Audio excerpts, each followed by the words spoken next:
আজকে যাবৎ ৫-৬ দিন ধরে একটানা প্রচুর পরিমাণের বৃষ্টি। এই বৃষ্টিতে বাহিরে বের হতে একদম ভালো লাগে না। কিছু একটা খেতে ইচ্ছা করছে। বাসায় হামিম এসেছে, খাওয়ার মতন বাসায় তেমন কোনো কিছুই ছিল না। পাস্তা ছিল, পাস্তা রান্না করে একসাথে খেলাম। সো হ্যালো এভরিওয়ান, আসসালামু আলাইকুম। সবার কি অবস্থা, কেমন আছেন? আশা করি সবাই ভালো আছেন। আমি ইসরাত জাহান ইভা, আপনাদের ইয়ামিনের আম্মু। আর আমার ব্লগ কে কোন জায়গা থেকে, কোন জেলা থেকে দেখছেন, আর আমার ব্লগ কার কাছে কেমন লাগে তা অবশ্যই কিন্তু কমেন্ট সেকশনে জানাতে একদম ভুলবেন না। আজকে যাব ৬ দিন ধরে একটানা বৃষ্টি হচ্ছে। বৃষ্টিতে চারদিক একদম বন্যা হয়ে গিয়েছে। একটু আগে ঘরের কাজবাজ একদম শেষ করলাম। এই গাছটা আমার ড্রেসিং টেবিলের পাশে আমি রেখে দিয়েছি। আমার বারান্দার সবগুলো গাছ বৃষ্টি পেয়ে একদম সতেজ হয়ে গিয়েছে, তাই ভাবলাম এই গাছটাকেও আমি বারান্দায় রাখি। বৃষ্টি পেয়ে একটু এই গাছটা সতেজ হোক, তারপরে হচ্ছে আগের স্থানে এই গাছটা আমি নিয়ে আবার রেখে দিব।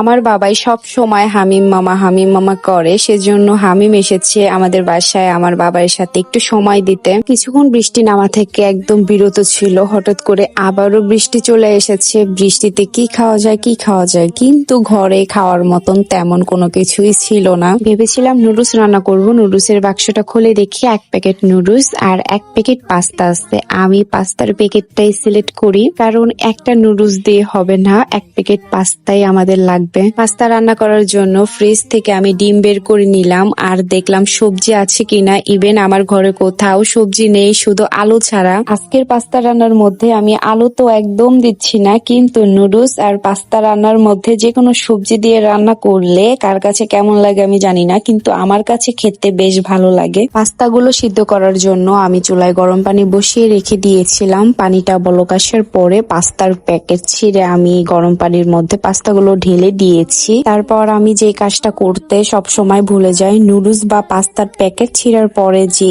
প্যাকেটের ভিতরে মশলার প্যাকেট থাকে সেটাই আমি ভুলে যাই। নুডলস বা পাস্তা রান্না করতে গেলে আমার একটা দিনও মনে থাকে না যে প্যাকেটের ভিতরে আবার মশলার প্যাকেট থাকে। আমার মতন এরকম কার কার সাথে এরকমটা হয় আমাকে অবশ্যই জানাবেন, নাকি আমার সাথে এরকমটা হয়। পাস্তাগুলো আমার একদম পারফেক্ট ভাবে সিদ্ধ করা হয়ে গিয়েছে। এখন শুধু পানিটা আমি ছেঁকে নিব একটা জালির সাহায্যে। তারপর আমি চুলার মধ্যে পাস্তা রান্না করার জন্য কড়াই বসিয়ে নিয়েছি। আর সেই দিকে বাহিরে এত পরিমাণের বৃষ্টি হচ্ছিল যে বৃষ্টির পানি চুলার মধ্যে আসতেছিল, রান্না করতে একটু প্রবলেম হচ্ছিল, তাই জ্বালানাটা আমি লাগিয়ে দিয়েছি। তারপর আমি পাস্তা রান্না করার মধ্যে আবার ফিরে গিয়েছি। পাস্তা রান্না করতে গিয়ে আজকে আমার যেটা ফেস করতে হয়েছে সেটা হলো, আমার ঘরে একটু সবজি ছিল না, শুধু আলু ছাড়া। সেটা আমি ভিডিওর শুরুতেই বলেছি। তার মধ্যে আবার আমার ঘরে পেঁয়াজ ছিল না, মাত্র 3টা পেঁয়াজ ছিল ছোট ছোট। সেই 3টা পেঁয়াজ দিয়ে আজকের পাস্তাটা রান্না করব। পাস্তার মধ্যে বেশি পরিমাণের পেঁয়াজ দিলে পাস্তাটা খেতে অনেক ভালো লাগে। আজকে প্রথমবার আমি পাস্তা রান্নাতে এত কম কিছু দিয়ে পাস্তা রান্না করতেছি, কিন্তু বিশ্বাস করেন আজকের পাস্তা রান্নাটা এত মজা হয়েছে, টেস্টটা একদম আলাদা। ফার্স্ট টাইম এরকম ভাবে রান্না করছি। রান্নার রিভিউটা আমি একটু পরে বলছি। পাস্তাটা আমি কিভাবে রান্না করছি আমি রান্নার মধ্যে ফিরে আসি। প্রথমে পাস্তা রান্না করার জন্য কড়াইতে আমি ছোট ছোট 3টা পরিমাণের পেঁয়াজ কুচি নিয়েছি। তারপরে দিয়েছি পরিমাণ মতন সয়াবিন তেল। তারপরে দিয়েছি আদা রসুন বাটা। আদা রসুন বাটাটা দিয়ে ভালো মতন ভেজে নিয়ে এরপরে এর মধ্যে 2টা ডিম দিয়েছি। 2টা ডিম দিয়ে ডিমটাও ভালো মতন ভেজে নিয়েছি। তারপর আমি এই পর্যায়ে এখানে জিরার গুঁড়া ইউজ করেছি। তারপরে দিয়েছি পাস্তার প্যাকেটের মধ্যে 2টা মশলা থাকে, সেই মশলার থেকে আমি একটা মশলা আগে এখানে ইউজ করেছি। এই পর্যায়ে কিন্তু আমি আর কোনো মশলাপাতি অ্যাড করব না, শুধু সামান্য পরিমাণের স্বাদ মতন লবণ দিয়েছিলাম, সেটার ভিডিওটা স্কিপ হয়ে গিয়েছে। তারপরে সেই সিদ্ধ করা পাস্তাগুলা আমি এর মধ্যে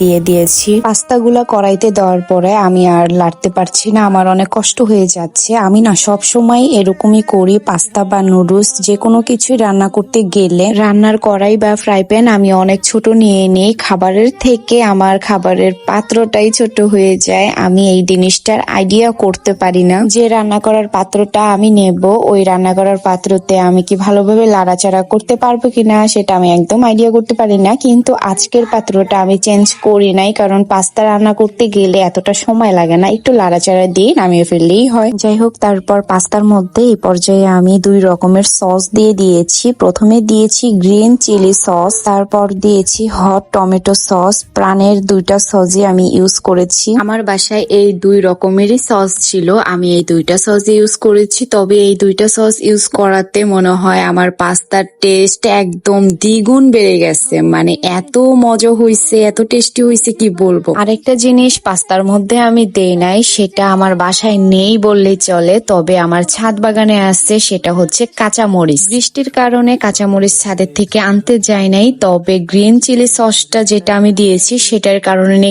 কিন্তু কাঁচামরিচের ফ্লেভার হয়ে গেছে, আমার আর এক্সট্রা করে কাঁচামরিচ দিতে হয় নাই। আচ্ছা যাই হোক, আমার পাস্তা রান্না করা কিন্তু অলরেডি হয়ে গেছে। এই মুহূর্তে আমি পাস্তার যে মশলা আরেকটার প্যাকেট ছিল সেই প্যাকেটের মশলাটা আমি দিয়ে দিয়েছি, আর এখানে এক্সট্রা করে আমি এখানে ম্যাজিক যে মশলাটা আছে 5 টাকা করে, সেই মশলাটাও আমি একটা ইউজ করেছি। তারপর দিয়েছি স্বাদ মতন লবণ। এবারে নেড়ে চেড়ে আমি পাস্তা আমার একদম ফাইনালি হয়ে গেছে। এই পাস্তা আমি এখন নামিয়ে ফেলবো। রান্নাঘরে রান্না করতে গিয়ে আমার অবস্থা একদম টাইট হয়ে গিয়েছে, ঘেমে অবস্থা খারাপ। তারপর হচ্ছে আমাদের 3 জনের জন্য 3টা বাটিতে আমি পাস্তাগুলো বেড়ে নিলাম। তারপর এই তো পাস্তা রান্না করা শেষ, খেতেও বসে গিয়েছি, কিন্তু বৃষ্টি থামার কোনো কথাই নেই।